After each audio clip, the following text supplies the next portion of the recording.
Last class में मैंने आपको हेडिंग डलवाया होगा dual nature of electromagnetic radiation, यही हेडिंग डलवाया होगा। एक बार कंफर्म करिए। Limitations of Planck quantum theory ये सब पढ़ा दिए थे, एक क्वेश्चन भी करवा दिया होगा फोटो इलेक्ट्रिक इफेक्ट के ऊपर। तो उसके बाद आप हेडिंग डालेंगे dual nature of electromagnetic radiation, जो कि हमारा लेक्चर नंबर 11 है इलेक्ट्रोकेमिस्ट्री सॉरी एटॉमिक स्ट्रक्चर का। तो हेडिंग डालें dual nature of electromagnetic radiation. अभी तक हम लोग क्या क्या पढ़ चुके हैं? अभी तक हम लोग ये देखेंगे कि कोई भी जो इलेक्ट्रोमैग्नेटिक रेडिएशन है वो वेव नेचर पोजेस करती थी। कैसे पता चला था कि वो वेव नेचर पोजेस करती है? तो आपने डिफ्रैक्शन एज अ फेनोमेना देखा, आपने इंटरफेरेंस एज अ फेनोमेना देखा, आपने रिफ्लेक्शन देखा, रिफ्रैक्शन देखा। ये सारा अभी देखे नहीं है, सिर्फ नाम सुने। देखेंगे वेव नेचर ये पोजेस करता है, देखेंगे क्लास 12th में वेव ऑप्टिक्स नामक एक चैप्टर के अंदर, ये पूरा डिटेल में देखेंगे। वहां पे पूरा डेरिवेशन कराऊंगा और बताऊंगा कि आपने देखा होगा। अच्छा 10th में तो आपने पढ़ा होगा ना 1/v - 1/u = 1/f mirror formula, 1/v + 1/u = 1/f lens formula. तो वहां पे आप ये लेंस फार्मूला कैसे डिराइव किए थे? अज्यूमिंग कि वो जो लाइट रे हैं वो क्या है? पार्टिकल है। लेकिन इसी को हम लोग फिर से डिराइव करेंगे अज्यूमिंग कि लाइट क्या है? वेव है। और वही हम कहां पढ़ते हैं? वेव ऑप्टिक्स नामक चैप्टर में पढ़ते हैं। तो कुछ फेनोमेना जैसे रिफ्लेक्शन, रिफ्रैक्शन, डिफ्रैक्शन, इंटरफेरेंस। एक दिन इंटरफेरेंस के बारे में आपको बता रहा था। There are 2 types of interference, constructive interference and destructive interference. ये सारे इलेक्ट्रोमैग्नेटिक वेव नेचर शो करती हैं। Whereas कुछ फेनोमेना जैसे ब्लैक बॉडी रेडिएशन, कुछ फेनोमेना जैसे फोटो इलेक्ट्रिक इफेक्ट, ये बताता है कि यही इलेक्ट्रोमैग्नेटिक रेडिएशन किस तरह का नेचर पोजेस करती है? पार्टिकल नेचर पोजेस करती है। तो दोनों स्कूल ऑफ थॉट को मिलाकर एक कंबाइंड स्कूल ऑफ थॉट बनाया गया, जो कहता है कि दुनिया में जो कोई भी इलेक्ट्रोमैग्नेटिक रेडिएशन है उसके पास दोनों नेचर पाया जाता है। कौन कौन सा? वेव नेचर भी पाया जाता है और पार्टिकल नेचर भी पाया जाता है। तो लिखें the phenomena like reflection, refraction, diffraction, interference. The phenomena like reflection, refraction, diffraction, interference, etc. considers electromagnetic radiation as waves. Considers electromagnetic radiation as waves, whereas the phenomena like black body radiation,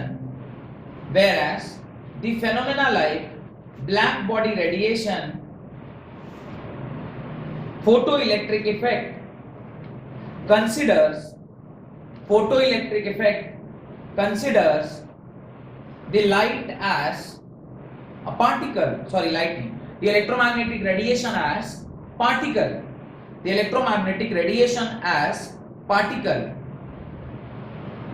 therefore electromagnetic radiation exhibits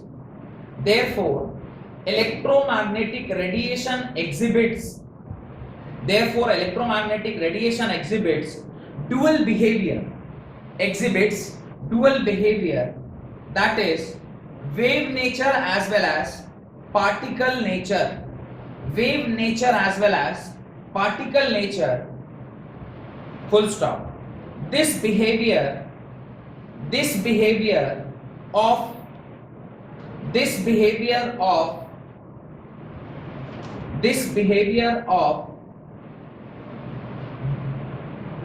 electromagnetic radiation is known as dual nature of electromagnetic radiation. This behavior of electromagnetic radiation is known as dual nature of electromagnetic radiation. इसी को हम लोग dual nature of electromagnetic radiation के नाम से जानते हैं, जहां पर एक इलेक्ट्रोमैग्नेटिक रेडिएशन दोनों नेचर को दर्शाता है। कौन कौन से नेचर को दर्शाता है? वो उसके पार्टिकल नेचर को भी दर्शाता है और वो उसके वेव नेचर को भी दर्शाता है। अब इसी कॉन्सेप्ट को आगे ध्यान में रखते हुए आप आगे की जो पढ़ाई है उसको पढ़ेंगे कि जितने भी इलेक्ट्रोमैग्नेटिक रेडिएशन है वो दोनों नेचर पोजेस करते हैं। एक उसका वेव नेचर भी होता है और एक पार्टिकल नेचर भी। आपके मन में एक डाउट आना चाहिए कि सर हम लोग ये जान के क्या करेंगे कि इलेक्ट्रोमैग्नेटिक रेडिएशन जो है वो वेव नेचर भी पोजेस करता है और पार्टिकल नेचर भी। अभी तक हमें क्या पता है, इलेक्ट्रॉनिक पार्टिकल है, पर जैसे जैसे हम धीरे धीरे वेव, वो जो बोर एटॉमिक मॉडल और धीरे धीरे उसके बाद के मॉडल्स में जाएंगे, वहां पे जो थ्योरीज दी गई हैं वो तभी सत्य मानी जाएगी जब एक इलेक्ट्रॉन जब किसी ऑर्बिटल में घूम रहा होता है तो वो एक पार्टिकल नेचर तो शो करता ही है, साथ साथ वो इलेक्ट्रोमैग्नेटिक रेडिएशन भी शो करता है। अब आप कहेंगे सर इलेक्ट्रोमैग्नेटिक रेडिएशन कैसे शो करेगा, तो मैक्सवेल की थ्योरी जो आधार था, यानी जो फाउंडेशन था जिसके वजह पे आपने रदरफोर्ड को रिजेक्ट किया, वो यही था कि जब कभी भी कोई मूविंग इलेक्ट्रॉन एक सर्कुलर पाथ में घूम रहा होता है तो एक्सीलरेटेड मोशन में होता है। अगर वो एक्सीलरेटेड मोशन में है तो उससे इलेक्ट्रोमैग्नेटिक रेडिएशन निकल रही है, अगर उससे इलेक्ट्रोमैग्नेटिक रेडिएशन निकल रही है तो उससे एनर्जी रिलीज हो रहा है, और अगर उसकी एनर्जी रिलीज हो रही तो धीरे धीरे धीरे धीरे धीरे वो क्या करेगा, स्ट्राइक करके टकरा जाएगा किसमें, न्यूक्लियस में, जो कि स्टेबिलिटी ऑफ न्यूक्लियस के लिए एक इंपॉर्टेंट कॉन्सेप्ट था, जिससे अगर वो जाके टकरा जाता तो फिर वो न्यूक्लियर बॉम्ब की तरह बिहेव करता कि कोई भी फास्ट मूविंग इलेक्ट्रॉन अगर जाके न्यूक्लियस से टकराएगा तो वो न्यूक्लियर बॉम्ब बन जाएगा। लेकिन ऐसा तो हम होने नहीं दे रहे ना, ये अगर बोर्ड जो है वो किससे बना हुआ है, किसी ना किसी एटम से बना हुआ है, और ये एटम में इलेक्ट्रॉन्स चारों तरफ घूम रहे हैं तो वो तो अपने फिक्स्ड ऑर्बिट में ही घूम रहे होंगे, क्योंकि अगर ऐसा नहीं होता तो फिर तो हर चीज जो हम बनाते वो क्या बन जाता, न्यूक्लियर बॉम्ब बन जाता। ऐसा तो नहीं हो रहा है, इसका मतलब कहीं ना कहीं हमारे थ्योरी में ही कोई गड़बड़ी था, तो हमने इसी बेसिस पे रदरफोर्ड के एटॉमिक मॉडल को क्या कर दिया, रिजेक्ट कर दिया। बोर ने जो अपनी थ्योरी बनाई है जिसमें वो कह रहा है कि इलेक्ट्रोमैग्नेटिक, ये जो इलेक्ट्रॉन है ये सिंपली पार्टिकल नेचर वाला नहीं है, इसके पास दोनों नेचर है। तो ये तब प्रूफ होगा ना जब आप ये प्रूफ कर दें कि इलेक्ट्रोमैग्नेटिक रेडिएशन जो है वो दोनों नेचर रखता है, तब ना ये हम डाइजेस्ट करेंगे। उसी को डाइजेस्ट करने के लिए वेव नेचर तो बहुत आसानी से समझ में आ गया, क्योंकि भाई रिफ्लेक्शन, रिफ्रैक्शन, डिस्पर्शन, ये सारे फेनोमेना आपको ये समझा रहे हैं कि कोई भी जो इलेक्ट्रोमैग्नेटिक रेडिएशन होता है वो वेव नेचर पोजेस करता है। और मैंने उसके लिए आपको पूरा वेव भी पढ़ाया था कि वेव कितने प्रकार के होते हैं, तो एक होता है मैकेनिकल वेव, एक होता है इलेक्ट्रोमैग्नेटिक वेव, फिर उसका सारा क्लासिफिकेशन, उसकी जो जो प्रॉपर्टीज हैं, कैरेक्टरिस्टिक्स सारा पढ़ा दिया था। तो वेव नेचर तो समझ में आ गया। एक ऐसा इफेक्ट जिसको फोटो इलेक्ट्रिक इफेक्ट बोलते हैं, वहां उस फेनोमेना से हमने क्या समझा कि कोई भी जो फोटोन है वो एक पैकेट ऑफ एनर्जी है जो इलेक्ट्रॉन को जाके टकरा रही है। अगर वो उससे जाके टकरा के उसको बाहर निकाल दे रही है, इसका मतलब वो कौन सा नेचर पोजेस कर रहा होगा, पार्टिकल नेचर पोजेस कर रहा होगा। तो अभी इलेक्ट्रोमैग्नेटिक वेव तो था ही, इलेक्ट्रोमैग्नेटिक रेडिएशन वेव नेचर तो शो कर ही रहा था, पर ब्लैक बॉडी और जो आपका फोटो इलेक्ट्रिक इफेक्ट है उसने प्रूव कर दिया कि ये वेव नेचर के साथ साथ दूसरा क्या नेचर पोजेस कर रहा है, पार्टिकल नेचर भी पोजेस कर रहा है।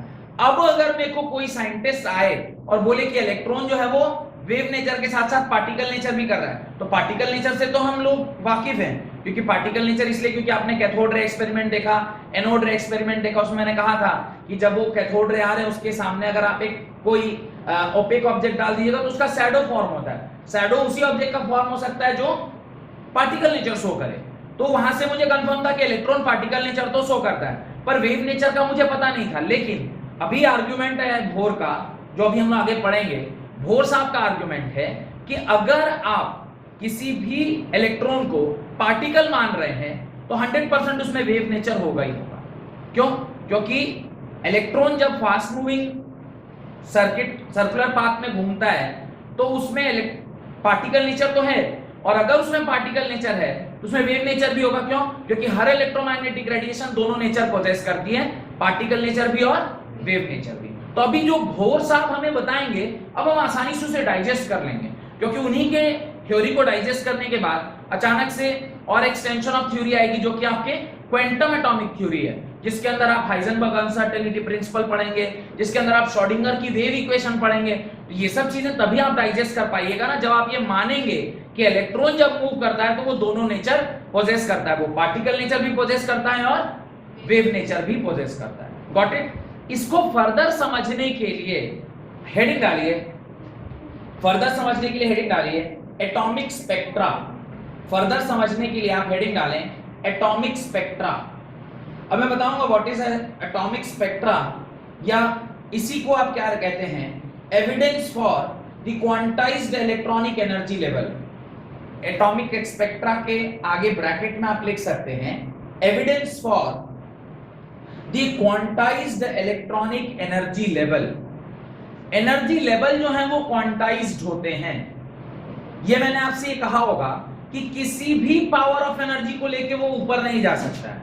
मैंने कहा था एक्साइट होने के लिए एक certain fixed amount of energy, अगर उतना ही आप दीजिएगा तभी वो एक्साइट होगा, नहीं तो एक्साइट नहीं होगा।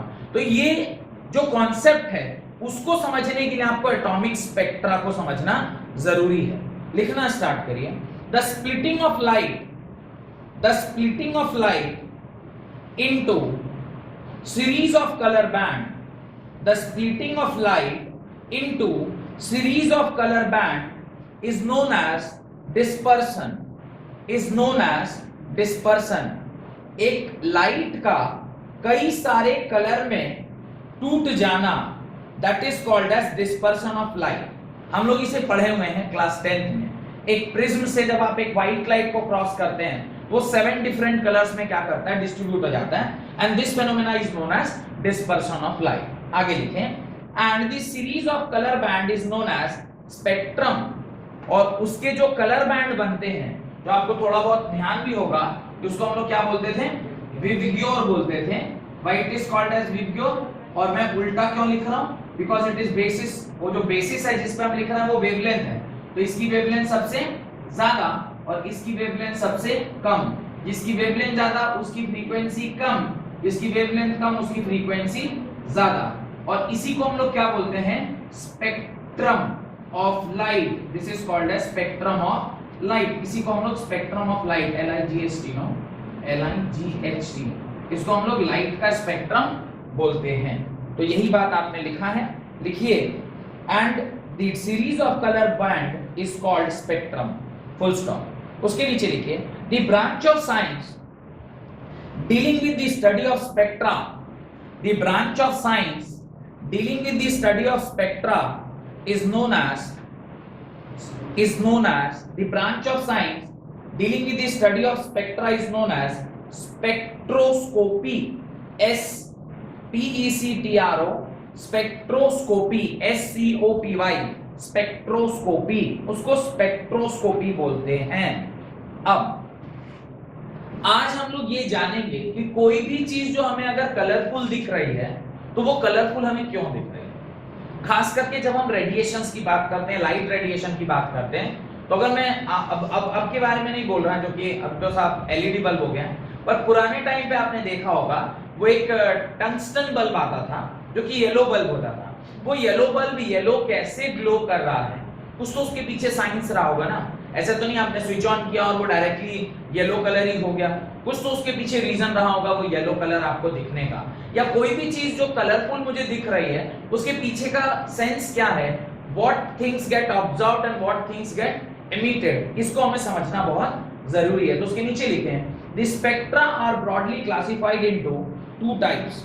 ये जो स्पेक्ट्रा है, ये जो स्पेक्ट्रम ऑफ कलर है, ये बेसिकली कितने प्रकार में डिवाइडेड है, 2 टाइप्स में डिवाइडेड है। One is emission spectra, and the other is absorption spectra. One is emission, EMISSION, emission spectra, the other is absorption spectra. पहला हेडिंग डालें emission spectra, पहला हेडिंग डालें emission spectra। What is emission spectra समझते हैं। The spectrum of radiation by a substance that has absorbed energy, the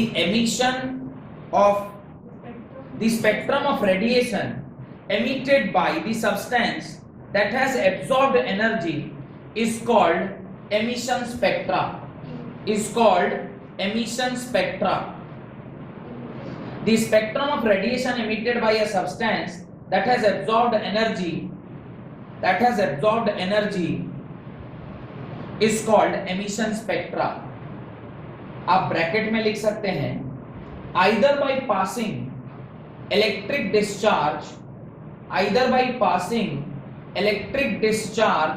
through a gas, ये emission कैसे होता है वो बता रहा है, either by passing electric discharge through a gas at low pressure or by heating the substance to higher temperature, either by passing electric discharge through a gas at low pressure or by heating the substance to higher temperature.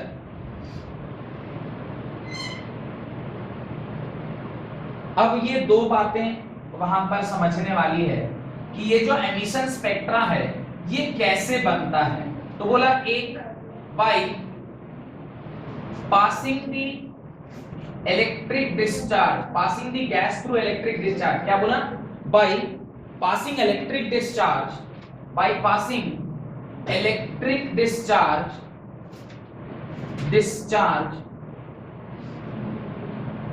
by passing electric discharge through a gas at low pressure, through a gas at low pressure। ये पहला तरीका है जिससे आप उसे emission spectra पा सकते हैं। और सेकंड है by heating it at high temperature। अब ये इस प्रकार से आप एमिशन स्पेक्ट्रा को पा सकते हैं। ध्यान देख के समझिएगा तो आपको समझ में आएगा what is emission spectra and what is emission spectra और व्हाट इज एब्जॉर्प्शन स्पेक्ट्रा। ध्यान से देखिए, जब कभी भी हम डिस्चार्ज ट्यूब आपने कहां देखा है? ध्यान दीजिए, आपने कैथोड रे एक्सपेरिमेंट में डिस्चार्ज ट्यूब देखा है, आपने एनोड रे एक्सपेरिमेंट में डिस्चार्ज ट्यूब देखा है। अब प्रेशर ऑफ 0.01 टॉर, इतना प्रेशर जब आप किसी भी एक डिस्चार्ज ट्यूब में प्रोड्यूस करते हैं तो वहां का जो रेज है, यानी वहां जो गैस प्रेजेंट है, वहां पर जो गैसेस प्रेजेंट हैं वो क्या कर जाते हैं? आयनाइज कर जाते हैं। वो क्या कर जाते हैं? आयनाइज कर जाते हैं। और गैसेस का आयनाइज होने का मतलब है कि वो किस में कन्वर्ट हो गया? पॉजिटिव और नेगेटिव चार्ज में। अगर कोई पॉजिटिव चार्ज हुआ है इसका मतलब उस शेल में जो आउटर मोस्ट इलेक्ट्रॉन था वो वहां से क्या कर गया? एस्केप आउट कर गया, वो वहां से बाहर निकल गया या एग्जिट कर गया। अब ये एग्जिट दो प्रकार का हो सकता है, या तो परमानेंट एग्जिट कर जाए कि कंप्लीटली सिस्टम से बाहर निकल जाए, या फिर एक टेम्पररी एग्जिट भी होता है कि वो अपने हायर इलेक्ट्रॉनिक स्टेट में चला जाए। सेकंड एग्जिट होता है उसको हम बोलते हैं हायर इलेक्ट्रॉनिक स्टेट, यानी हायर शेल में वो शिफ्ट कर जाए। दोनों में से कुछ भी संभव है। अगर ऐसा होगा तो जब वो एनर्जी ये कब होगा? ये कोई भी इलेक्ट्रॉन अपने हायर ऑर्बिटल में कब ट्रांसफर होगा? जब भी उसको कोई ना कोई क्या मिलेगा? एनर्जी मिलेगा। अब ये एनर्जी दो प्रकार से दिया जा सकता है। एक इलेक्ट्रिकल एनर्जी जो कि हम गैसियस मॉलिक्यूल को लो प्रेशर में दे सकते हैं, या फिर आप डायरेक्टली उसको हीट कर दें अगर हाई टेम्परेचर पे तो भी उसको एनर्जी मिल जाएगी। एनर्जी जब वो लेगा और लेने के वक्त वो कहां जाएगा? ऊपर जाएगा। अभी एनर्जी को लेके जब वो ऊपर गया है तो वहां जाने के क्रम में जो एमिट करेगा लाइट, और फिर वहां से जब आ रहा होगा तो जो एमिट करेगा लाइट, दो ही तरह के लाइट वो एमिट कर सकता है। एक तो एमिशन कर सकता है, नहीं तो एक एब्जॉर्प्शन कर सकता है। तो एक्चुअली हम लोग करते क्या है, जब ये यहां से एनर्जी लेकर ऊपर गया और ऊपर से जब वो नीचे आ रहा होता है तो उस टाइम पे हम पता करते हैं कि जो चीज हमें दिखाई दे रही है, मतलब जब वो नीचे आएगा, ऐसे समझिए, मतलब ये ऊपर नीचे जो मैं बोल रहा हूं आप लोग यही नहीं समझ में आ रहा होगा कि कहां ऊपर नीचे कर रहा है। ये देखिए, ये अगर आपका न्यूक्लियस है और इसमें इस प्रकार से आपका क्या रखा हुआ है? इलेक्ट्रॉन्स रखा गया। ये आपका पहला शेल है, इसमें 2 इलेक्ट्रॉन। दूसरे शेल में सपोज करिए ये 8 इलेक्ट्रॉन होंगे, और उसके बाद ये सपोज करिए तीसरा सेल है जिसमें और फर्दर इलेक्ट्रॉन्स प्रेजेंट है। अब ऐसा तो है नहीं ना कि जहां पर इलेक्ट्रॉन है उसके बाद ऑर्बिटल नहीं है, उसके बाद ऑर्बिटल्स तो हैं लेकिन उसमें इलेक्ट्रॉन प्रेजेंट नहीं है। अब ये जो इलेक्ट्रॉन है ये जंप करके अपने हायर ऑर्बिटल स्टेट में क्या करता है? चला जाता है। जब वो हायर ऑर्बिटल स्टेट में जाएगा तो जैसे ही वो अपने हायर ऑर्बिटल स्टेट में गया, कुछ ना कुछ एनर्जी लेके ही वो ऊपर गया होगा, डायरेक्टली तो कूद के जाएगा नहीं। तो वो एनर्जी कहां से आई होगी? आपने फोटो इलेक्ट्रिक इफेक्ट में देखा था कि जब आप किसी भी इलेक्ट्रॉन को फोटोन के फॉर्म में यानी एनर्जी पैकेट के फॉर्म में एनर्जी दीजिएगा तो वो उसको एब्जॉर्ब करके कहां चला जाएगा? अपने हायर ऑर्बिटल स्टेट में चला जाएगा। एक मिनट, हायर ऑर्बिटल स्टेट में चला जाएगा। अब यहां जाने के बाद उसकी टेंडेंसी होगी कि वो वापस कहां आए? अपने ओरिजिनल स्टेट में आए। कोई भी पार्टिकल या कोई भी ऑब्जेक्ट बहुत देर तक एक्साइटेड स्टेट में नहीं रह सकता। एक छोटा सा उदाहरण देता हूं, आपको समझ में आएगा कि मैं एक्साइटेड स्टेट मतलब क्या, वो वाला एग्जांपल ही जो आपके मन में चल रहा है। वो एक्साइटेड स्टेट का एग्जांपल मैं जो देने वाला हूं वो दूसरा है। वो ये है, मान लीजिए आपका आज रिजल्ट आया बोर्ड का, आप लोग सब 11th क्लास में, आपका रिजल्ट आया और रिजल्ट में आपके आगे 95, 96, 97, 98 ऐसा आ गया, ठीक है। पहले दिन जिस दिन आपका रिजल्ट आया, आपके घर वाले खुश, आप खुश, मिठाई बट रही है, घर में सब लोग आ रहे हैं, अरे आपका बेटा तो अब आईआईटी से नीचे तो और कुछ है नहीं, अब तो आईआईटीएन हो गया, मतलब समझिए अब आप लोग का तो कष्ट अब जिंदगी भर का खत्म हुआ, अब तो आपका लड़का कल ही से नौकरी में लग गया, मैंने एज इफ वो आएंगे आपको पैम्पर करने। तो वो आप पहले दिन रहा, दूसरे दिन क्या होगा, अगेन सेकेंड डे भी आप एक्साइटेड रहेंगे, पर उतना एक्साइटेड नहीं, ठीक है। आप उस पहला दिन शाम में रिजल्ट निकला, दूसरे दिन आप क्लास लाए, मास्टर ने आपको वो गुलदस्ता दे दिया, गिफ्ट दे दिया, वो सब हो गया। उसके बाद तीसरा दिन फिर उसी क्लास में आ गए ना जिधर बैठे थे पहले, उधर ही आ गए। उसके बाद देखिए जो आपका टीचर है वो आपको कैसे, आपकी कॉन्फिडेंस को कैसे लो करेगा, वो आपसे सवाल फेंकेगा, ऑब्वियसली पहले भी फेंक रहा होगा पर आपसे ज्यादा पूछेगा, क्यों? क्योंकि अब आपके एक्सपेक्टेशन टीचर की नजर में भी हाई हो गए कि यार लड़का तेज है, इससे 2-3 सवाल अच्छे पूछूं। अभी आपको 2-3 सवाल पूछेगा, आप एक का भी आवाज नहीं दे पाएंगे। 11th क्लास में ऐसा होता है जनरली कि आप चाहे कितने भी तेज हो 10th तक, लेकिन 11th में आने के बाद सब लोग ऑब्वियसली नीचे, नया कॉन्सेप्ट है, आपको उसके बारे में कुछ पता नहीं, तो सब लोग ऑब्वियसली डाउन आ जाते हैं। 2-3 दिन आपकी बेइज्जती होगी, उसका तो आप लगेगा है चले ये तो परसेंटेज आके उल्टा फंसी है, पहले ही ठीक थे नहीं पूछ रहा। कितने दिन आपको एक्साइटेड स्टेट अपना मेंटेन कर पाए? बहुत कम, 2 दिन, 3 दिन, 4 दिन, 10 दिन। उसके बाद हो सकता है फिर आपके कुछ समाज से आप जुड़े हो तो उन समाज ने भी आपको पुरस्कार दे दिया, आपके कॉलोनी में भी पुरस्कार का एक सिलसिला चला, 4-5 जगह आपको पुरस्कार मिल गया। After again you have to come down to the original state only. Electrons का भी यही होता है, ये अपने जिस स्टेट में होते हैं वहां से जंप करके ऊपर जाते हैं और वहां से वापस आते हैं। जब ये इस रास्ते से वापस आ रहा होगा तो ये कुछ एनर्जी एमिट करेगा, क्योंकि भाई आप एक्साइट होके एनर्जी लेके ऊपर गए, और फिर अगर यहां आना है तो जो एनर्जी आप लिए होंगे उसको छोड़िएगा तब ना वापस आप अपने जगह पर पहुंचिएगा, तो ये एनर्जी को एमिट करेगा। अब इससे आप 2 चीज निकाल सकते हैं, जाने टाइम इसने कितना एनर्जी लिया था और आने टाइम ये कितना एनर्जी दे रहा है। ये दोनों ही चीजें इसी एनर्जी स्पेक्ट्रम से आपको पता चल जाती हैं। कैसे? एनर्जी जब ये लेकर ऊपर गया तो इसने कुछ अमाउंट ऑफ एनर्जी एब्जॉर्ब किया, आते वक्त जो ये एनर्जी दे रहा है वही आपको समझ में आ गया इसने कितना एब्जॉर्ब किया था और कितना एनर्जी एमिट किया। उसका जब आप स्पेक्ट्रम बनाएंगे, स्पेक्ट्रम मतलब ये सारे क्या है, एनर्जी है, इलेक्ट्रोमैग्नेटिक रेडिएशन, इसको जब आप प्रिज्म के थ्रू क्रॉस करके और जो स्पेक्ट्रम ऑफ लाइट वो जो किसी एक स्क्रीन के ऊपर जब आप उसको प्रोजेक्ट करेंगे तो ये 2 प्रकार से आपको प्रोजेक्शन इसका मिलता है। एक होता है लाइन स्पेक्ट्रम और दूसरा होता है कंटीन्यूअस स्पेक्ट्रम। तो उसके आगे आप हेडिंग डालें emission spectrum are of 2 types.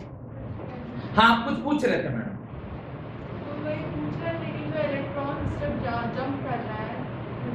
Higher energy state में तो ऑर्बिटल्स और ऑर्बिट में जो डिफरेंस, ऑर्बिटल तो यहाँ है ही नहीं ना, अभी ऑर्बिटल तो बना ही नहीं है। ऑर्बिटल दूसरा चीज है, ऑर्बिट दूसरा चीज है, इनका तो आपस में कोई लेना देना ही नहीं। आप ऑर्बिटल बोल रहे थे, ऑर्बिटल मतलब ये ऑर्बिट की ही बात कर, ऑर्बिटल तो अभी एग्जिस्टेंस में ही नहीं आया है। ऑर्बिटल तो आता है पूरे कहानी के खत्म हो जाने के बाद, श्रोडिंगर के बाद आता है। अगर गलती से मेरे मुंह से ऑर्बिटल निकल भी गया है तो आप उसको ऑर्बिट ही समझिएगा, क्योंकि इसको हम लोग ऑर्बिट ही बोलते हैं, ये ऑर्बिटल नहीं है। ऑर्बिटल आप दूसरा चीज, ऑर्बिटल बहुत अलग कॉन्सेप्ट है। खैर, तो यहाँ लिखें एटम, उसके आगे लिखिएगा एटम्स या मॉलिक्यूल्स, एटम्स या मॉलिक्यूल्स और आयन, atoms या molecules or ion that have absorbed radiation are said to be in excited state. Atom या molecule और ion that have absorbed radiation are said to be in excited state. ये अगर कोई radiation को क्या किया है, एक्सेप्ट किया है और कूद के कहां चला गया, अपने हायर ऑर्बिट में चला गया, तो इसको हम क्या बोलेंगे? जब ये हायर ऑर्बिट में प्रेजेंट होगा तो इसको क्या बोलेंगे? This state is known as excited state. ये अपने एक्साइटेड स्टेट में अपनी जगह छोड़ के जो ऊपर के किसी भी सेल में गया तो वो उसका क्या है? एक्साइटेड स्टेट है। तो यही वो कह रहा है, एटम या मॉलिक्यूल और ion that have absorbed energy, वो एब्जॉर्ब किया कुछ रेडिएशन को, दिस जो ये जो रेडिएशन आया था इसको क्या बोलते हैं? Absorb radiation. इस रेडिएशन को लेकर ये जंप मारा और जंप मार के जब अपने हायर किसी ऑर्बिट में प्रेजेंट हुआ तो उस जगह पर जितने देर ये रहेगा that is called as excited state. उतने देर तक वो एक्साइटेड, जो कि बहुत क्षणिक होता है, बहुत कम देर तक कोई भी अपने एक्साइटेड स्टेट में रह पाता है। पूरे साल भर आपने मेहनत किया, रिजल्ट से 3-4 दिन में आपका एक्साइटमेंट रहा, उसके बाद फिर वापस कोई भी चीज, आप एक नई गाड़ी ही क्यों ना खरीद के लाए हो, जिस दिन वो गाड़ी आई रहती है उसके 1 हफ्ते तक तो ऐसा लगता है कि अब इसी पर सोऊं, उसी के ऊपर सोऊं, उसी के ऊपर उठूं। चाहे साइकिल भी किसी के घर में, जब याद करिए थोड़े छोटे थे आप, एक साइकिल खरीद के पापा एक साइकिल लेके आए। अभी मेरे बेटे का एग्जांपल देता हूं, उसको थोड़ा पाँव हुआ तो उसकी एक साइकिल आई, मैंने नहीं दिया, दादाजी ने दिया उसको। समझ सकते हैं गरीब आदमी क्या ही दे सकता है, तो उसके दादाजी ने उसको गिफ्ट किया। अभी दादाजी ने जो उसको साइकिल गिफ्ट किया वो इतना ज्यादा उसका फैन हो गया कि अभी बेडरूम में भी उसको लेके आया। पहले 3-4 दिन तक उसको बेडरूम तक भी रखा, फिर बाद में क्या हुआ, धीरे धीरे वो बेडरूम से पहले बाहर निकला, फिर बाहर से सीढ़ी होते हुए नीचे रहना स्टार्ट हुआ। अभी आलम ये है कि उसके मडगार्ड निकल चुके हैं, हैंडल जा चुका है, और वो अभी गाड़ी कहाँ पड़ी रहती है, वो एकदम बिल्कुल मेन गेट के बाहर पड़ी रहती है।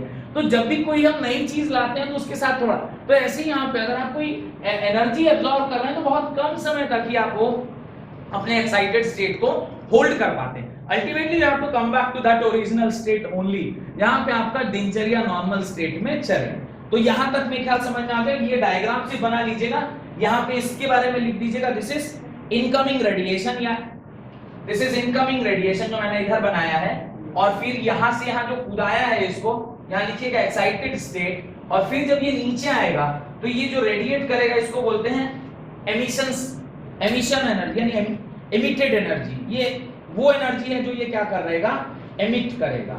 Got it? ये बात आपको समझ में आ गई होगी।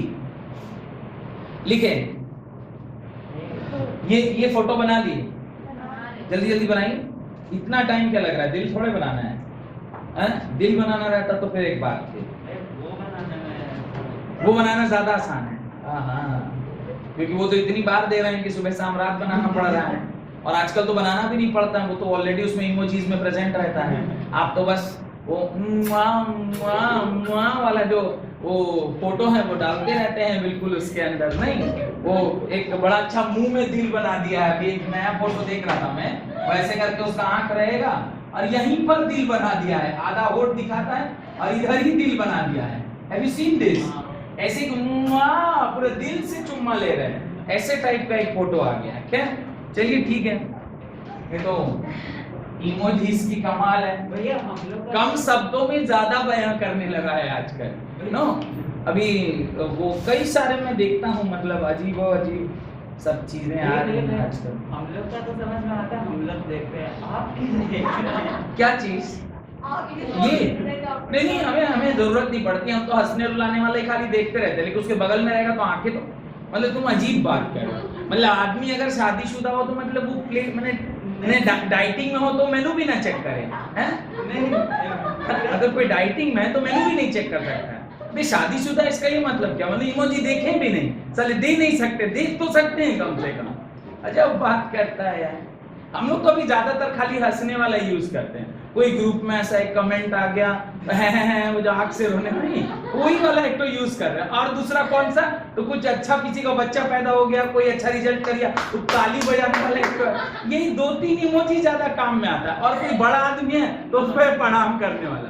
इससे ज्यादा मेरे वो टाइम रहता है ना जो आप रिसेंटली यूज कर, ये 3 से ज्यादा मेरे को मिलता नहीं। किसको आप दीजिएगा, देने का उम्र खत्म हुआ हम लोग का, अब तो लेने का उम्र है ना। नहीं, चलिए लिखिए ना, वो आप जो सोच रहे वो नहीं, चलिए लिखिए। Depending upon the source of radiation, the emission spectra are mainly of 2 type. तो किस तरह का सोर्स है उसके ऊपर डिपेंड करता है कि एमिशन स्पेक्ट्रम कैसे होगा या कैसा दिखेगा, राइट। पहला कंटीन्यूअस स्पेक्ट्रम, दूसरा डिस्क्रीट और लाइन स्पेक्ट्रम। पहला कंटीन्यूअस स्पेक्ट्रम, दूसरा एमिशन और line spectrum. Discrete or line spectrum, वो एक्चुअली दो सोर्स से हो रहा है तो गड़बड़ा रहा है। एक है कंटीन्यूअस स्पेक्ट्रम, दूसरा है डिस्क्रीट और लाइन स्पेक्ट्रम। एक एक करके दोनों का डेफिनेशन लिखते हैं। पहला लिखिए कंटीन्यूअस स्पेक्ट्रम। मैंने शायद कंटीन्यूअस स्पेक्ट्रम का आपको एक उदाहरण दिया होगा। अच्छा, किसी के पास मोबाइल है? एक मिनट मोबाइल देखें जिसमें नेट भी हो, नेट भी होना चाहिए। कंटीन्यूअस स्पेक्ट्रम देखें, कंटीन्यूअस स्पेक्ट्रम देखें, गूगल खुला हुआ है ना, क्योंकि आजकल के बच्चों के मोबाइल में तो पूरा एकदम वो हर ऐप में एक एक ऐसे डिजाइन रहेगा। मतलब वो मेरे भाइयों के छोटे छोटे, मेरे भाई भी है ना, उनके आप ऐप मैंने फोन अगर मांग लिया आपने गलती से, तो हम लोग का फोन है मतलब इसलिए क्योंकि बच्चे के हाथ में, बच्चा मतलब मेरा बेटा ले लेगा, वो YouTube खोल के पूरा वो आपका डेटा एग्जॉस्ट कर देगा, इसलिए हम लोग लॉक लगाए, इसलिए नहीं कि उसके अंदर कुछ चीजें पाई जाएगी। नहीं वो सब मेरा नहीं। तो अभी आजकल बच्चों को देखेंगे, मैंने अपने छोटे भाई को बोलूंगा जो 10th 11th 12th में पढ़ते हैं, ए फोन देना, वो फोन दे दिया तो आप सिर्फ क्या देख सकते हैं, उसका फोन बुक। वो फोन बुक से, वो भी फोन बुक में भी हो सकता है उधर लॉक लगाओ।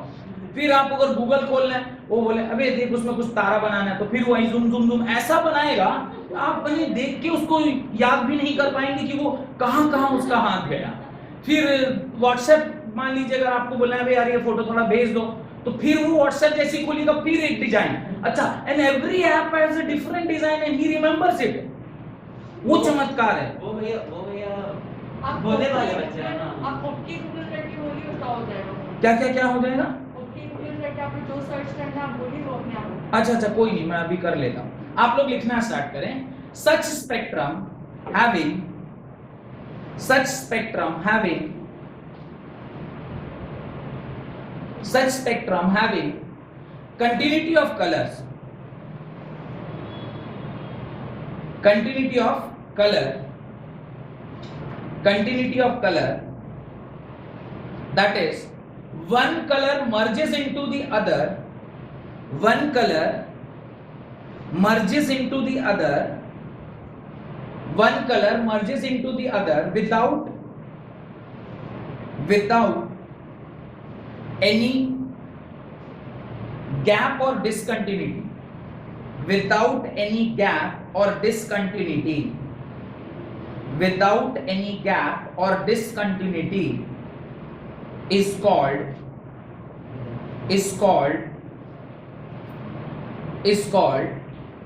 continuous spectrum, is called continuous spectrum, full stop. Such spectrum can also be obtained from, such spectrum can also be obtained from, such spectrum can also be obtained from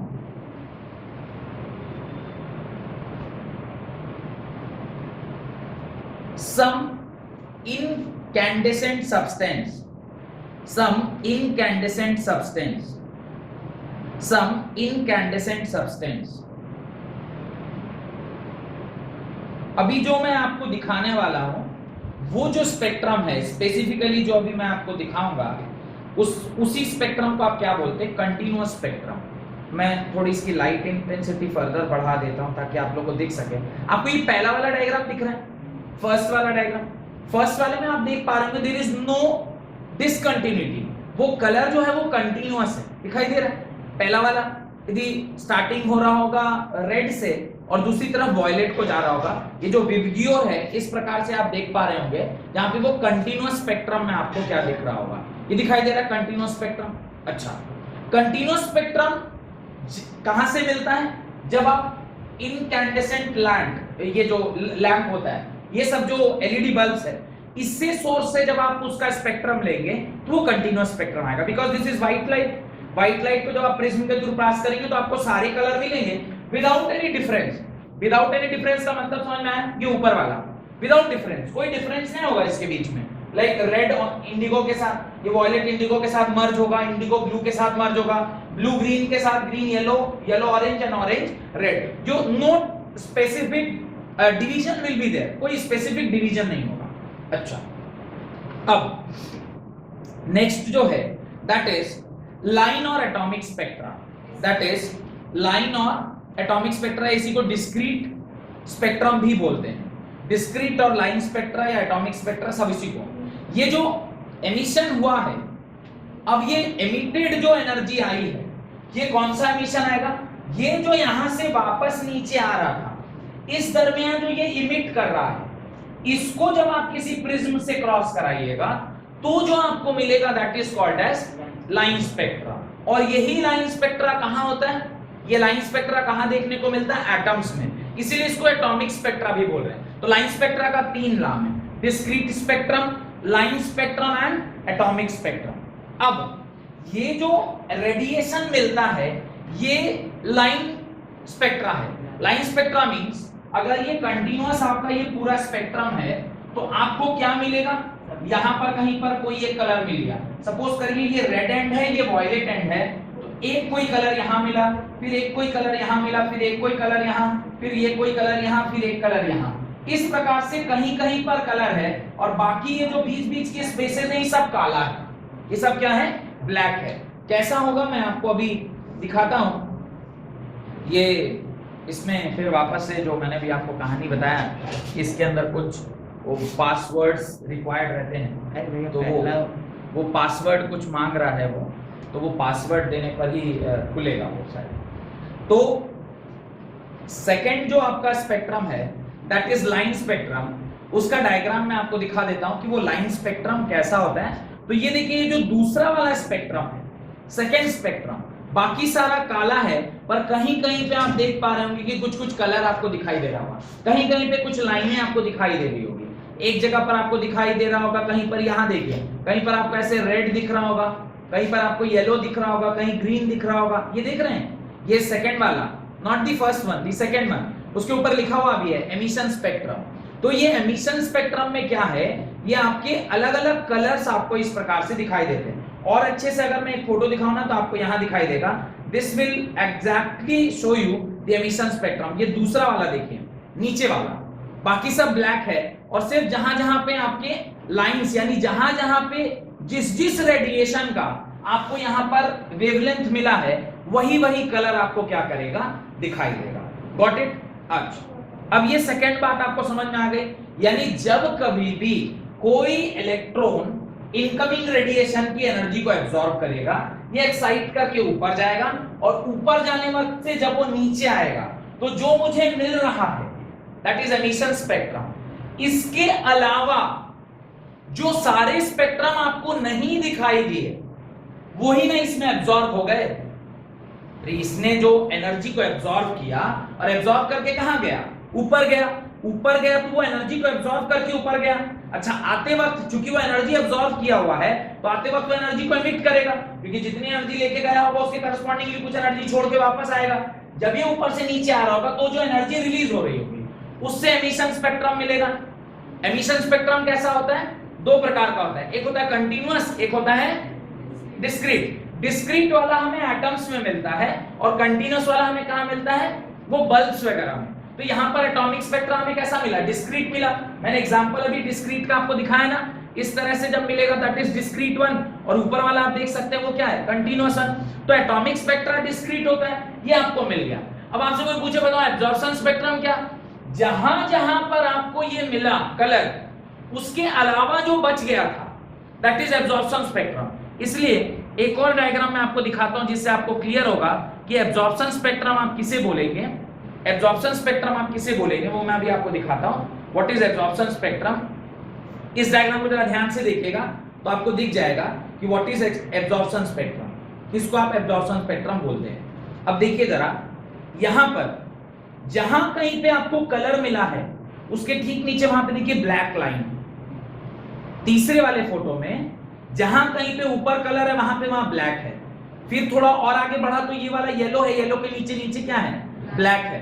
फिर और आगे बढ़ा तो दूसरा कलर, वहां पे दो लाइनें, दो ब्लैक नीचे दिख रहा होगा। तो जहां जहां पे एमिशन स्पेक्ट्रम आपको मिला उसके नीचे जब आप एब्जॉर्प्शन स्पेक्ट्रम निकाल रहे थे तो एमिशन स्पेक्ट्रम माइनस दी पूरा बैंड, पूरे बैंड में से जहां जहां एमिशन मिला उसको माइनस कर दीजिए तो नीचे जो बनेगा that is called as absorption spectrum. ये मेरे ख्याल से आपको समझ में आ रहा होगा मैं क्या बोलना चाह रहा हूं। और अच्छे से सिर्फ अगर मैं एब्जॉर्प्शन स्पेक्ट्रम को ही दिखाऊं तो ये भी एक अच्छा एग्जांपल हो सकता है जहां पे आपको दिखाई दे दे, ऊपर वाला इज कंटीन्यूअस स्पेक्ट्रम, सेकंड वाला इज एब्जॉर्प्शन स्पेक्ट्रम, और जहां-जहां पे एब्जॉर्प्शन स्पेक्ट्रम में काला लाइन है वहीं नीचे पे आपको क्या दिखाई दे रहा है, कलर दिख रहा है, और वो क्या है, एमिशन स्पेक्ट्रम है।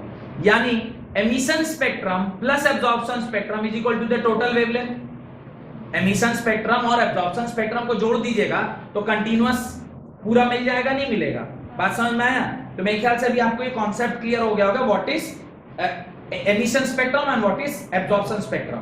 जो एनर्जी एब्जॉर्ब करके गया वो टोटल एनर्जी है, उसमें से जो मिल गया दैट इज एमिशन स्पेक्ट्रम, और जो बच गया, जिस एनर्जी को इसने क्या कर लिया, एब्जॉर्ब कर लिया, वो एब्जॉर्प्शन स्पेक्ट्रम। तो जनरली हमें क्या पता चलता है, हमें एमिशन स्पेक्ट्रम के बारे में पता चलता है। Emission spectrum minus the continuous range, उसको जब माइनस कर देगा क्या मिलेगा, एब्जॉर्ब, कौन सा एनर्जी उसने एब्जॉर्ब किया, ये एब्जॉर्प्शन हमें वहां से मिलता है। तो ये दोनों लाइनें आपने लिख ली है सर, ये डायग्राम बना लिया था ना, तो अभी आप लिखें, मैं कंटीन्यूअस स्पेक्ट्रम का डेफिनेशन लिख दिया, right. Discrete or line spectrum, the emission spectra of atom, the emission spectra of atom in gaseous state emit at a specific state, gaseous state, emit light only at certain specific wavelength. The emission spectra of atom in the gaseous phase emit lights only at the certain specific wavelength with dark spaces between them, with dark spaces between them, with dark spaces between them। दिखाई दे रहा है, dark spaces between them, इधर भी dark है उधर भी dark है, और बीच बीच में सिर्फ क्या है, कलरफुल लाइनें बनी हुई हैं। तो कह रहा है the emission spectrum of atom is in the gaseous phase, emit light only in the certain specific wavelength with dark space between them, full stop. Such spectra are called line spectra or atomic spectra. Such spectra are called line spectra or atomic spectra. Then such spectra are called line spectra or atomic. This is called so because the line emitted radiation, the lines emitting radiation is identified by the appearance of bright lines in the spectra. This is called so because the line emitted radiation is identified by the appearance of bright line in the spectra. तो spectra में आपको कैसे line दिखाई दे रहे हैं, bright lines दिखाई दे रहे हैं आपको, ये ब्राइट लाइंस है, रेड ब्लू ग्रीन, वो सारे ब्राइट लाइंस है, और अगल बगल क्या है, ब्लैक है। तो ये आपका एमिशन स्पेक्ट्रा हो गया। मैं उसका डायग्राम नहीं बना रहा क्योंकि मैं क्या ही बनाऊं इसमें, एक तो मैं कलर भी नहीं बता सकता, ये बताऊंगा कौन सा कलर का है, ये कलर वाला तो दिखा नहीं सकता, इसलिए यहां से दिखा दिया। एक होता है कंटीन्यूअस स्पेक्ट्रा, कंटीन्यूअस स्पेक्ट्रा में से कहीं कहीं पर, ये तो सारा नहीं मिलेगा ना मुझे, ये कहीं कहीं पर मिलेगा, जहां जहां पर मिलेगा मुझे, ये जहां जहां पर मिलेगा उस जगह पर, जहां जहां पर मिलेगा उस जगह पर मुझे लाइंस दिखाई देगी, और उसी को हम क्या बोलते हैं, एमिशन स्पेक्ट्रा बोलते हैं। आगे लिखिए एब्जॉर्प्शन स्पेक्ट्रा, सेकंड लिखिए absorption spectra. It is a line photography of spectrum. It is like the photography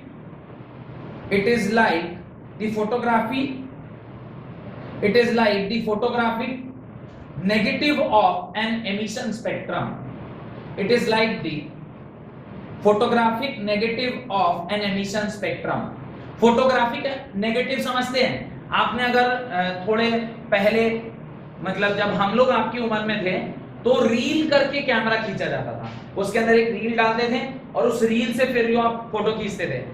Yashika का कैमरा मेरा पहला कैमरा जो मैंने लगभग आज से 2002 में मैंने खरीदा था, जब मैं 6ठी कक्षा में था, तो उस टाइम पे मैंने याशिका की एक कैमरा खरीदी थी, उस टाइम में मिलता था 29,000। आप समझ सकते हैं, आप 2002 में याशिका का एक कैमरा खरीदा था, क्योंकि मेरे को जाना था दार्जिलिंग, मैं बताया मैं दार्जिलिंग, कंचनजंगा बेस कैंप उस टाइम सब घूमने गया था। तो वो सब घूमने के लिए तो इमेजेस को अब अभी जैसा नहीं है ना कि गए और खट खट खट खट आप मोबाइल में 100 फोटो खींचे, उसमें से 2-3 डिलीट हुआ और 2-3 इधर ऐसे रह गया, कहीं आंख बंद हो गया, कुछ हुआ, फिर आप ये फोटोग्राफी हॉबी जो है, why earlier it was called as hobby, ये एक महंगा शौक होता था। क्यों? क्योंकि आप एक ही क्लिक में परफेक्ट फोटो आना चाहिए। अब ना हो गया कि आप 100 फोटो खींच रहे हैं, उसमें से 2-3 अच्छा गया, बाकी 98 आप डिलीट कर दिए। खास करके मेरे जैसा जो कैमरा का ऑपरेटर करता है, खट खट खट खट 5-6 बार मारा, उसमें से एक आध तो अच्छा आ गया होगा, बाकी सबको डिलीट कर देंगे। लेकिन पहले ऐसा ऑप्शन नहीं था। पहले क्या था, आपको पूरा ऑल सेट कर लेना है। कोई भी आदमी का आंख इसलिए देखे होंगे आपने, जब फोटो खींचते हैं बोलता है रेडी स्माइल, ओके 1 2 3 क्लॉक करके फोटो। अब देखा है, वो इसलिए करा जाता था क्योंकि एक रील पहले महंगी आती थी, तो एक रील में 36 फोटोग्राफ भी आप एक रील में खींच सकते थे।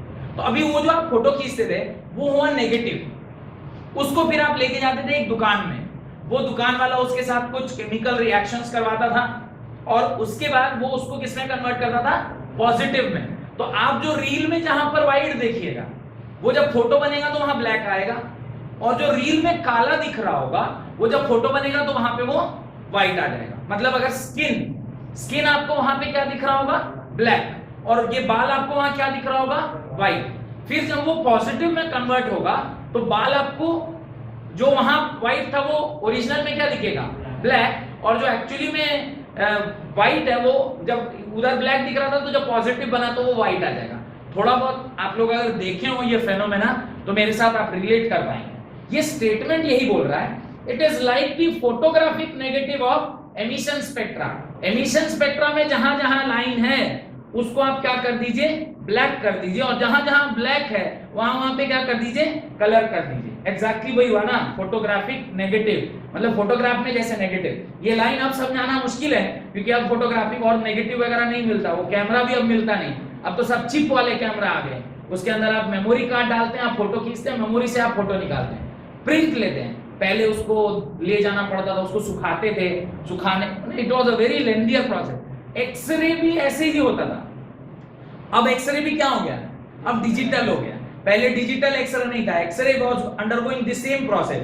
फोटोग्राफिक प्लेट होता था, उस पे एक्सरे निकलती थी, फिर उसको वो नेगेटिव को पॉजिटिव में कन्वर्ट करता था, फिर सुखाता था, और सुखाने के बाद फिर मिलती थी। तो जहां हड्डी है वहां ब्लैक होता था, उसका पॉजिटिव आता था तो फिर वापस से वो व्हाइट हो जाता था। तो ये पूरा लंबा प्रोसेस था। लेकिन to obtain an observation spectra, to obtain observation spectra, a continuum of radiation is passed through it.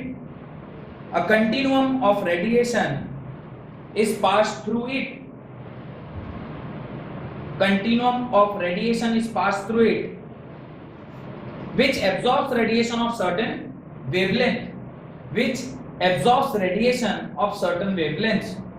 तो जब आप उस पर कोई एनर्जी डालेंगे तो वो सर्टेन वेवलेंथ को क्या कर लेगा, एब्जॉर्ब कर लेगा, और एब्जॉर्ब करने के बाद जब वो वापस आ रहा होगा तो सिर्फ वही रेडिएशन एमिट करेगा जो आपको वहां पे बचा हुआ होगा। तो जो बचा हुआ होगा उससे आपको क्या मिला, एमिशन स्पेक्ट्रम, और जो बच गया मैंने जितना मिला उसके अलावा जो है वो सारा क्या है, एब्जॉर्प्शन स्पेक्ट्रम। तो फुल स्टॉप देके लिखिए, the missing wavelength which corresponds to, the missing wavelength which corresponds to the radiation absorbed by the matter, the missing wavelength which corresponds to the radiation absorbed by the matter leaves dark space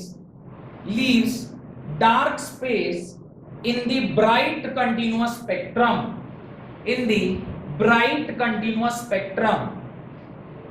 The missing wavelength which is correspond to the radiation absorbed by the matter leaves dark space in the bright continuous spectrum known as absorption spectrum, known as absorption spectrum. तो मैंने आपको hope कि अच्छे से ये समझा दिया कि what is absorption spectrum. absorption spectrum क्या है, जब कोई लाइट वो एब्जॉर्ब करता है, माने कोई भी एनर्जी को एब्जॉर्ब करता है, एब्जॉर्ब करके एक्साइट हुआ, एक्साइट होने के बाद जब वो वापस अपने ग्राउंड स्टेट को आ रहा होता है वो कुछ एनर्जी रेडिएट करता है। जो एनर्जी वो रेडिएट किया वो एमिशन स्पेक्ट्रम, और उसके अलावा जो बच गया वही उसने एब्जॉर्ब किया होगा ना। और absorption plus emission is equal to total wavelength total band बन जाएगा। यही फेनोमेना पुराने वाले बल्ब में होता था, जो मैं आपको बता रहा था कि वो येलो बल्ब जो हम पहले यूज करते थे उसमें भी यही होता है। क्या होता है समझिए, आपने मैंने लिखा है ना, दो ही तरीके से करा सकते हैं। ये वाला तो आपने पढ़ा जहां पे आप कैथोड रे एनोड रे करते हैं, ये वाला होता है बल्ब के अंदर by heating it at a high temperature. High temperature पे आप कैसे हीट करोगे, आप उसमें इलेक्ट्रिसिटी पास करोगे, इलेक्ट्रिसिटी पास करोगे तो टंगस्टन वायर में इलेक्ट्रॉन्स होंगे, वो मेटल है उसमें इलेक्ट्रॉन होगा, इलेक्ट्रॉन वो एनर्जी को लेके क्या करेगा, एक्साइट होगा, एक्साइट होकर जब वो नीचे आ रहा होगा तो वो जिस वेवलेंथ का कलर देता है, माने जिस वेवलेंथ का वेव देगा वो येलो कलर का, तो फिर वो क्या आपको क्या दिखाई देगा, येलो कलर का दिखाई देगा। यही कारण है कि वो येलो दिखता है। अच्छा अगर वो मान लीजिए ब्लू कलर का रिटर्निंग में आ रहा होगा तो कौन सा लाइट होगा, ब्लू कलर का। अगर रिटर्निंग में रेड आ रहा होगा तो कौन सा लाइट होगा, रेड कलर का। समझ में आया? तो कोई भी चीज जो हमें दिख रही है वो तभी दिख रही है जब वो कुछ एनर्जी लिया, एनर्जी लेके इलेक्ट्रॉन ऊपर गया और ऊपर से अपने हायर ऑर्बिटल स्टेट से जब हायर ऑर्बिट से जब वो नीचे आ रहा है तो एनर्जी को एमिट करता है। जिस वेवलेंथ की एनर्जी को एमिट करेगा वही कलर उसमें आपको क्या करेगा, दिखाई देगा। Got it? This is the way why bulb used to be colourful earlier. अब तो एलईडी बल्ब आ गए हैं, तो एलईडी बल्ब में तो सिंपल एक ही कॉन्सेप्ट होता है, उसके अंदर इतना कॉम्प्लिकेटेड कॉन्सेप्ट नहीं होता है। हेडिंग डालें लाइन स्पेक्ट्रम ऑफ हाइड्रोजन। अब स्पेसिफिकली हम लोग हाइड्रोजन एक एटम है, उसमें एक इलेक्ट्रॉन है। अब उस इलेक्ट्रॉन को आप एक्साइट करके उसके स्पेक्ट्रम को चेक करेंगे और देखेंगे कि किस प्रकार से आपका लाइट एब्जॉर्प्शन स्पेक्ट्रम तो नहीं देख पाएंगे, यहाँ पे एमिशन स्पेक्ट्रम देखेंगे कि नीचे आते वक्त वो किस प्रकार की एनर्जी को रिलीज करता है, और उसके बेसिस पे कुछ एक स्पेक्ट्रम सीरीज बनाएंगे, पैस्चन, लेमन, बाल्मर और इस तरह का पूरा सीरीज होगा जो कि अगली क्लास में पढ़ेंगे। अगली क्लास बहुत इंपॉर्टेंट है, गलती से भी मिस मत कीजिएगा। बहुत बहुत धन्यवाद आज की क्लास अटेंड करने के लिए।